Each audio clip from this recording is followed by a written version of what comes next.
All right, so I waited a couple of days before, not a couple of days, but I want to wait a little bit until making the video to see how the public kind of feels about this update and these changes that have been obviously going on recently. You know, it's about Deepwoken, and I've seen a lot of mixed opinions. I'm gonna be honest. I've seen a lot of people say, "Oh, it brings back that verse 1 nostalgia, that verse 1 combat," and I've seen a lot of people say, "Oh, this change is terrible. Fucking revert it, please." Basically, if you haven't been playing Deepwoken for the past couple days, which that's understandable, they gave venting a cooldown, a 10-second cooldown to be exact. I kind of read that and was like, I couldn't give two shits because I knew personally I wasn't gonna play Deepwoken anytime soon. But I'm seeing some videos of niggas not liking this. I'm seeing people get comboed to oblivion because they were heavily reliant on that G key, especially since they've been nerfing the amount of vents you get in general because, you know, the ether changes and the way you get tempo now. So they've nerfed the amount of vents you usually have. Now they give that shit a 10% cooldown, basically like 12 to 13% if you have collapsed lung. That's kind of big for the people saying, "Oh, I don't know why y'all niggas are complaining so much. It's like the verse 1 combat y'all wanted so badly." I'm gonna be honest, Deepwoken will never go back to verse 1 combat. The reason why verse 1 combat felt like verse 1 combat is because people sucked at the game. If you look back at some of the older videos from the better players, you know, Tam and Balenciaga, you know, look at the older ganks from Deepwoken, nigga, these were toddlers. It's like it was a toddler playing the game. The best players from verse 1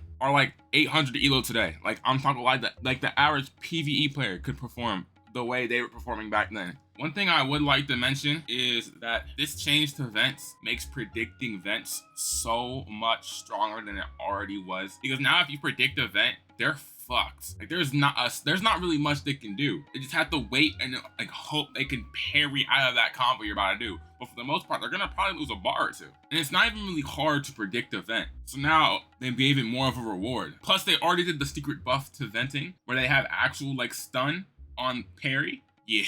All right. Deepwoken is making some heavy changes, and we just have to adapt to them because I'm not sure they're gonna ever revert on the shit they've done so far. But what do y'all think about the venting changes so far? You think the nerfs are necessary? You think they're going too far? Let me know. Subscribe. Yeah.